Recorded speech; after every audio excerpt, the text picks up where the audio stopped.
How's it going, Yankee fans? Welcome back to Fireside Yankees with your boys, Alex and Ryan. So, we get Jazz Chisholm yesterday. I didn't really get to give my reaction. Ryan was on top of it with the video. Jazz is an interesting player. I know a lot of people are saying, like, oh, his batting average this, his on-base percentage that. He brings some damn energy to this team, guys. Some life, some aura. We need some freaking energy. And he can play center field and second base. So you have a little bit of versatility there. Grew up as a shortstop. So we'll see what they kind of do. I don't think they're going to move him to the hot corner. I think they're still trying to make another big move. We're going to talk about a couple other guys we see the Yankees targeting right now before the trade deadline. Now, looking at Jazz specifically, love his base running. 99th percentile base running value. The guy has 22 stolen bases this year. If he gets on base, he's going to mash. And you actually look at his abilities, like, he's come to the Miami Marlins, guys. No one's scared of the Miami Marlins offense, okay? You put Jazz ahead of Juan Soto, ahead of Aaron Judge, you have to pitch aggressively to Jazz Chisholm, and he's going to hit the ball in zone. He's not bad when it comes to pitches in zone. He's pretty solid, actually. So I think that we are going to see him get a couple opportunities, with guys trying to get him out, guys trying to strike him out, and he's going to have to capitalize. And, it's possible that he doesn't even hit leadoff. They put him at 5 or 6 in the lineup. His numbers with runners in scoring position are excellent this year. So if you put him in clutch situations behind Judge and Soto, you're going to get a lot of opportunities where he has guys on base, and they need him to be clutch, and he has been very clutch this season. He has 100 plate appearances. It's hitting like 340, almost close to 340 with runners on base. So you love to see that. But looking at this next guy we want to talk about, potential solution at leadoff, he would be the solution, and the solution at first base. We don't necessarily trust Anthony Rizzo when he comes back. Ben Rice, love the guy, just young, rookie. You don't really trust him during a playoff run. But Yandy Diaz of the Tampa Bay Rays could be a perfect solution for this Yankee team. Now, Yandy Diaz has been excellent, hitting 272 this year. Ryan, I know you have a lot of information on him. He's a decent, competent enough first base, so you don't have to worry about him. But his offense is legitimate. He's not going to steal any bags for you. He's super slow, but he can hit for some power. He sprays the ball. What I love about Yandy Diaz, you look at his spray chart, dude, he uses every inch of the ballpark, whether it's to the left side, whether it's to the right side, whether it's dead center. He'll hit some balls out in the short right porch at Yankee Stadium as a righty. He'll pull some to left field. He'll spray at dead center. You just cannot really guess where it's going to go. And I think that gives you a lot of advantage because a lot of teams will shift over to kind of, close those gaps. He'll hit the ball wherever the hell he can. And I love that about him. It makes him very dangerous. It makes it really good because he does have a solid on-base percentage, and you put him ahead of Judge and Soto. This is a guy who's going to really get on base. He's going to do some great stuff for you. And if the Yankees get some key pieces back, he's going to do some damage with runners in scoring position as well. So I do think this would be a really solid move for the Yankees if they could get him. They wouldn't have to give up a Spencer Jones or a Jason Dominguez or anything of that nature. It'd be a much cheaper deal because he's on an expiring contract, does have a 2026 club option. But Ryan, Yandy Diaz, I think he makes a lot of sense for this team. I would be very much interested in getting him. Yeah, as you mentioned, it's a couple of variables here that make him interesting beyond just the player value. Next year, he only makes $8 million. You have a 2026 club option, as you mentioned, so that's potentially 2 more years of control of Yandy Diaz. At $8 million a year, he is in his age 32 season. He'll turn 33 in next week, so you'll have him for ages. So he'll be 34 next August, 35 the consecutive August. So if he falls off a cliff this next year, let's say, you can just not have him for 2026. And if he's really good, you can pick up an $8 million option. I know he has played third base, but I think we both agree that he should never play third base for the New York Yankees, for any team for that matter. His defense there is atrocious. And while the numbers this year aren't as awesome as they were last year, he's starting to lift the ball and hit the ball a little harder. Over his last, since June 1st, which is his last 177 plate appearances, he has a 133 WRC plus. He's hit 5 home runs. He's really driving the baseball. He has a 10.6% barrel rate. And Alex, I think we can both agree, we just need a guy who can generate some more offense, who just gives us a little bit more. Because with the way Wells has started to click, with the way Soto and Judge click, with the way that Torres and Volpe and some of these guys in the lineup are starting to click, the Yankees could find themselves in a situation where they could, they add Diaz, they add Chisholm, that lengthens the lineup, that gives them more above average quality players. And on top of that, I also want to note, the Rays have just traded Jason Adams to the Padres, so they are selling. They are gutting that bullpen, they're gutting that lineup. They are going to, they're going to trade people. And to kind of wrap up my point here, Diaz just makes a lot of sense. There's, there are flaws in terms of, hey, he hits a lot of ground balls, but it's nothing that stopped him from being a great hitter. Hey, he's a little bit slow, but again, that hasn't stopped him from being a great hitter. Like, these are things that haven't stopped him from producing. You're not going to acquire a perfect player. You're not. And as you mentioned, it's not going to cost you Spencer Jones to get him. So I'm really excited to see if the Yankees pursue him and potentially give them a permanent leadoff option for the next year or so. Yeah, absolutely. I mean, that would be great to get that leadoff option this rest of the season, and then of course next year with the 2026 club option as well. But here's another one that just kind of popped up to my feed. The Yankees and 6 teams have checked in on Blake Snell. Snell having just come off a ridiculous 6-inning performance with 15 strikeouts. You look at his numbers. We talk about regression candidates. This is a progression candidate. 47.2 innings this season, has a 5.10 ERA, and you're like, okay, like, yeah, that blows. But he has a 3.21 expected ERA. He's getting unlucky. Strikeouts look great, 11.52 per 9. The walks, 3.97, in line with his career averages, so nothing to write home about. Home runs per 9, less than 1 per 9 innings there. Lee looks really good, man. I know Blake Snell has a $30 million option for next year. He will definitely... he could pick that up. Maybe he's 31 years old. Maybe he declines it and then tries to capitalize on a long-term extension. But the lefty, he looks really solid right now. Ryan, is this a guy that you think the Yankees should be in on? And if so, who is the odd man out of this rotation? You probably try to trade Nestor Cortez, if I had to guess. Lefty for lefty. You're going to have to give up more, obviously, for Blake Snell. But maybe you try to move Nestor for some bullpen support from another team. And I think he has another year left of control. Are you interested in Blake Snell at this point? I think at this point, yeah, it looks like he's going to opt out. Like, I think I've seen reports that suggest he will opt out. And I know the ERA isn't pretty, but every underlying metric suggests he's going to get better. Looking at what the Yankees need in the rotation, they need a guy like him who can miss bats. They need a guy like him who's really good.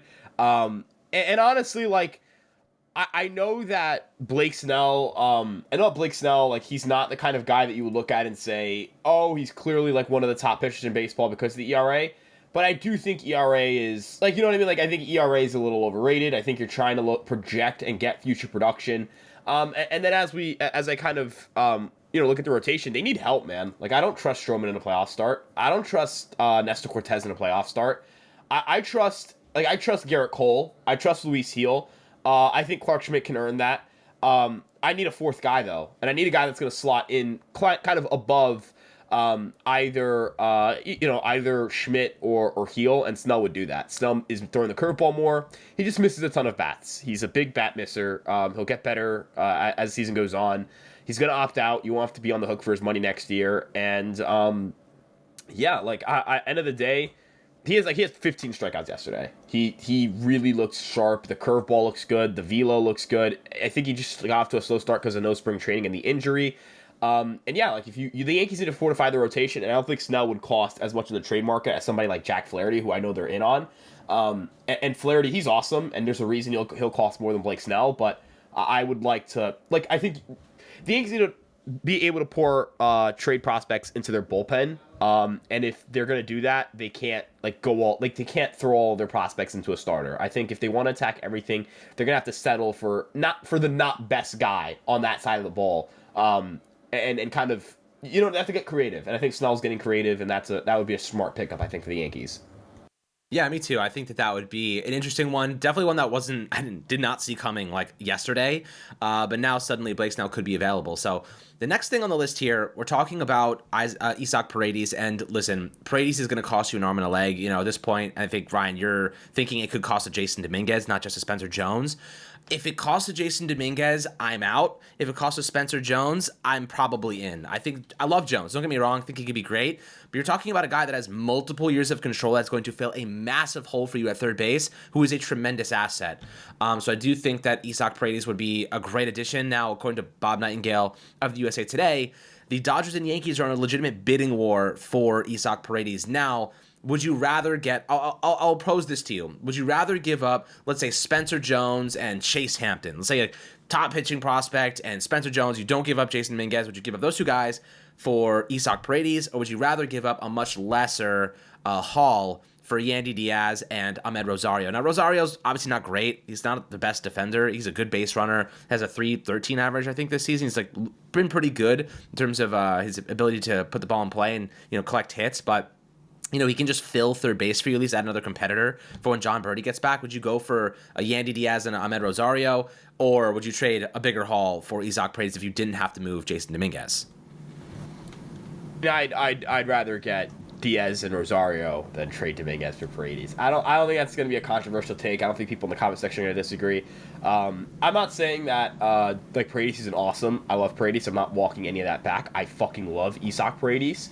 But like there's no reason, there's no way the Yankees are going to trade Jason Dominguez. If they would, it would be for me it would have to be for Tariq Skubal, right? Like Tariq Skubal is this unbelievable pitcher, like this guy who like game one takes the ball, you're winning that game. You are winning that game. He's going to be awesome. You know what I mean? Like if we're talking about the kind of guy who changes, like again, just a game changer, like a massive difference maker. You bring in Tariq Skubal, he'll pitch the first game of playoff series. I'm not saying the Yankees are going to. They're not. If anyone will get him, it'll be the Orioles, and I still don't think they're going to get him because it doesn't seem like they're going to trade Jackson Holiday. We'll see if I'm wrong or not in the coming days. But as I try to, look at again, like you need to get relievers, you need to get starters or a starter, excuse me. You can't like if you trade all your guys, if you have nothing left, to deal from. So go get Diaz, go get an Ahmed Rosario. I don't think that would cost the big anything. Like I don't think it would cost like everything on your farm system. And as you mentioned, it would give you more infield depth, would give you more offensive depth. And then if you look at the bullpen, you can go get a guy. The bullpen market's going crazy. Like Dylan Lesko got traded from the Padres alongside two other prospects for Jason Adam. Like that's a fucking haul. The Yankees are like, and yesterday George Klassen goes to the Angels alongside another arm who's pretty good for Carlos Estevez. Like this reliever market. Did you market. just see for Jason Adam what they just gave up for him? Holy crap! They gave up so much. Plus multiple prospects. They're number 3, they're number 8, and number 12 prospects for a reliever. I mean, he's good. Don't get me wrong, but I don't think he's that good. I mean, he's a 3.4 expected ERA, 2.49 right now. Maybe it's worth it. I mean, look, if it ends up helping them get to a chip, yeah, I guess it's worth it. But that's a lot to give up for the Padres, especially because like I don't really see them as a real contender right now. But maybe I'm wrong. They won 6 in a row, and the NL sucks. I think that's where their thought process is. It's like the Yankees. The Yankees are gonna have a hard time landing multiple impact relievers. I think the goal should be to get one strong one, and then hope that and then hope that it gets better going forward. It almost I feel like the trades that have happened since the Yankees got Jazz Chisholm has made me feel so good about what we gave up for Jazz Chisholm. I love Ramirez. You traded a prospect who is playing a position that you have a lot of depth at. Like the Yankees have a lot of guys in the FCL who are fucking awesome at the catching position. And then you kind of look at you look at Dylan Lesko. Like the Yankees, that's like giving up Augustin Ramirez for a reliever, right? That's basically what that is for the Yankees, and giving up a Will Warren, and on top of that. So, dude, the Yankees need to go out. They're gonna need to go out and get a reliever, but it's gonna be hard to get one at the price they want to. I'm not really a huge fan of Pete Fairbanks, but if they can get Pete Fairbanks without doing much in terms of trading prospects, I guess I'm kind of for it now because this market's ass and they need relievers. This market sucks a lot for the buyers. This is rough, dude. This is gonna be rough. I'm so curious to see how Brian Cashman navigates the deadline because I think so. It's not looking based good on what the buyers. Yankees have done in the past, I just don't think they're going to overspend on relief pitchers. I think they're going to find some good value relief arms, and they're going to roll with what they've got. They're going to look for the big bats, try to compensate there. I mean, look, if they get a Tanner Scott, sure, that's great. I just don't think that they've ever been aggressive with relief arms like this. You know what I mean? Never really gone out and got high-end relief pitchers. They've always tried to hit the value button instead of the big value button. So, I kind of feel as though this is going to be a little bit disappointing from a bullpen perspective, especially because they'll get Ian Hamilton back, they'll get Scott Efros back, they can, Clark Schmidt, Cody Poteet, they have arms on the way. Not to say they won't make a big deal. We'll see what happens. But I think they're more so focused on adding that big third baseman and maybe a starting pitcher. But again, I'm not necessarily sure. It's interesting. This team, we need a lot of help, right? They need a lot of help. But they've never been aggressive with the bullpen arms. I mean, maybe that changes, but I don't know. What do you think about it? I just don't see them breaking that trend over years now. You know what I mean? I don't think they're getting Tanner Scott. If that's basically I'm at the point where that's the biggest after yesterday, I don't think they're getting Tanner Scott. I do think they could go get could the Yankees go out and get a guy who goes under the radar, isn't considered like isn't considered a stud yet, but the Yankees can convert into one. That's where I really think the Yankees' money could be at. They're good at developing relievers. We'll just see. We'll see. I really I like some of the guys in this bullpen, but they need support there. It's just going to be this is an interesting deadline, man. That's the best way to put it. This market is going to go fucking bonkers. If you want a name that I think could be really interesting, that I would trade for, Mark Leiter Jr. of the Cubs. I don't know if it's going to cost a fortune to get him. His underlying metrics are sick. His ERA isn't as sick, 4.37, but like everything suggests he should get better. He doesn't give up home runs. He doesn't get hit hard. He gives up a bunch of ground balls. He strikes out a bunch of dudes. 34.5% under contract for 2 more years after this one. Only makes $1.5 million this year. I think he could be a guy the Yankees target, and the Cubs are a frequent trade target for the Yankees. So I just want to point that out. I think that would be a good player you can get, and maybe not trade your farm to get him. Yeah, it's interesting. Someone tweeted, Rays somehow got more for Jason Adam than the Marlins did for Jazz Chisholm. Kind of interesting when you think of it that way. I don't know who really is more valuable, but Jazz, listen, just to go roundabout here, we'll finish. I'll give my last take on Jazz for a second. I genuinely think that if Jazz figures it out in terms of his discipline, I want him to keep the energy, keep the aura. But if Judge, being the captain here, showing him the ropes of that work ethic, that discipline, Jazz Chisholm could be a star for the Yankees, a legitimate star, guy that can steal bags for you, get on base, hit for some power. He's underrated, and there's so much potential that he never really has reached. Now, there is injury concern with him, but he has played 101 games this year. He's on pace to break his record. I think it was 126 was his max a couple years back. So this is a guy that does get hurt sometimes. But if he hits his potential and he reaches that, this is a guy that does have that star caliber upside. And I think the Yankees are saying he can offer you some value now, a lot better than what we've had in certain respects. But if he puts it all together, this guy's going to be dangerous. And, man, him and Soto are going to have some fun. And you got 2 more years left of control to get him where he needs to be. So, obviously that's the optimistic perspective. The downside perspective is injury issues continue to mount. He doesn't really pick up the pace. He struggles, adapting to New York, and it can be very is extremely critical here. If you're not performing, we will rip you apart and criticize you, and I think that's just part of being in the New York market. But if he shows that aura and he plays well, the fans will fall in love with him, and he will get all the attention that he wants and he needs to be that type of player. So it really comes down to can he start hot? Can he get hot? Can he remain consistent? Everyone goes through a couple cold streaks every now and then. That's okay, but it's more so about breaking out of them. We have guys going through full year cold streaks. Guys that go through 2 months without showing any sense of life. That's unacceptable from any team's perspective, right? Any team, if you're a fan of. You don't want to see guys going on 2-month-long cold streaks. That's you can't be that type of volatile player in the MLB and win a chip, right? You can't be 1 month you're great, 1 month you're terrible, 1 month you're okay, 1 you're terrible again. It's you can't just balance this act. So that's kind of how I feel about Jazz. Yeah, I also want to throw this in here when it comes to Jazz Chisholm. The Yankees get him for 2 more years after this one, which is dope. You get a guy you could potentially build around. He is the kind of guy that I think, as you mentioned, it's kind of going to be boom or bust. He'll be really good here. We'll love the guy, and he'll be one of the most beloved Yankees on this team. Or it won't work. Or he'll be eaten alive. Yeah, it's going to be one or the other. And, I really hope it's the first, obviously, because the Yankees be better, but also because he's, 26? And, again, you have him for 2 more years after this. You could have a team next year where you're rolling out, and if you get Diaz, let's say, or India, right? Jonathan India is still very much in play. If you get Jonathan India, let's say, and you get him for 2 more years after this one, you got India, Chisholm, Volpe, Wells, Heel, Schmidt, Soto if you sign him back, Judge.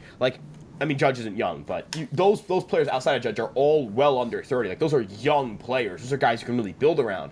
I want a younger Yankee team. This team needs to be a little more athletic. And also, the one person I do kind of feel bad for is Glaber because he's gotten it going at that huge hit year. So I know he had a couple of blunders, that one play where him and Volpe both leap at a ball, and I think if Torres doesn't leap at it, Volpe gets that ball. That double was massive. The Yankees haven't had a hit like that in how long? Bases clearing, 2 outs. How about desperately Trent? needed it. Last strike of the game. Trent Grisham. So many people wanted this guy cut because he was a 4th outfielder who wasn't playing a lot and struggling. This guy, Trent Grisham fucks. I want to put that up. Trent Grisham bangs, dude. That was sick.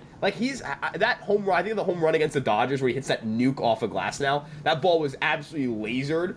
That ball he hit down to your last strike against Kenley Jansen, who I swear to God, every time we face him since he's gone to Boston, he just like vaporized our lineup. Shoots the ball the other way. Yankees going to win that game. Clay Holmes, like, round of applause. Dude gets a 6-out save or 5-out save. Obviously Friday does not excuse Friday. But, like, if they can get guys who have been struggling for months, have really been blowing games, costing games for them for months, to turn it around, and you add, like, a Jazz Chisholm, maybe a guy who brings some energy and hits a little bit. It doesn't have to be a crazy hitter, like 105, 110 WRC plus, steal a bunch of bases, play great defense at second. I would love that. You can start maybe looking to trade Torres or Verdugo for arms too. Like we talk about, like, hey, how the Yankees get a reliever.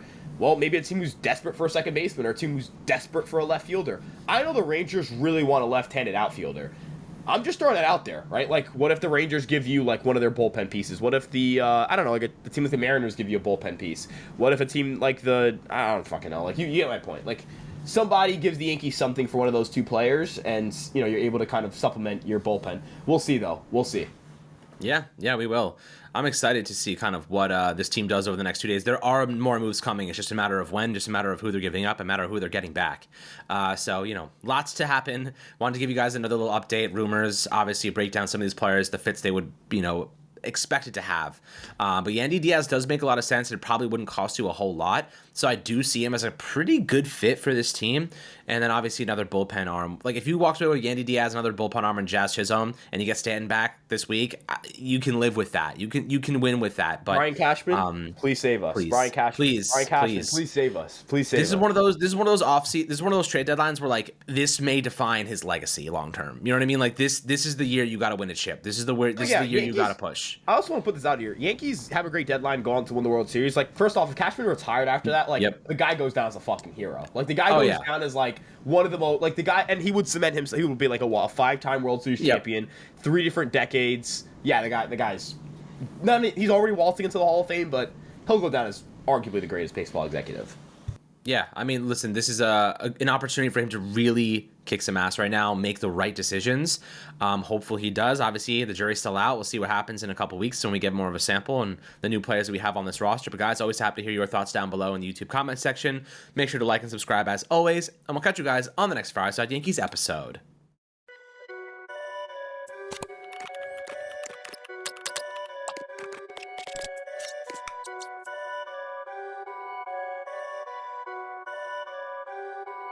Perfect.